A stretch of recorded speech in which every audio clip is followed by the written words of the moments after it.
knappt alls, utan här gäller det bara att vara först där framme. Och det är alltså 2 stycken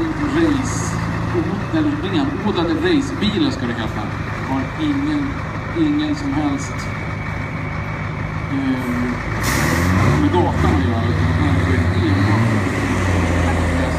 Oavsett om det svänger eller om det går rakt fram. Just nu så är det ut och går rakt fram. I vanliga fall så är de tänkta att de ska åka truck racing. Martin Ström då, han har 103 km, nästan 104 där på 200 meter. Alltså 0-100 på 11 sekunder i en lastbil. Jag tror inte att det är någon här inne eller här ute av bilarna som kan ta det. 17,87, 139 i vänsterbanan, medan Björn Jakobsson slår av ganska rejält.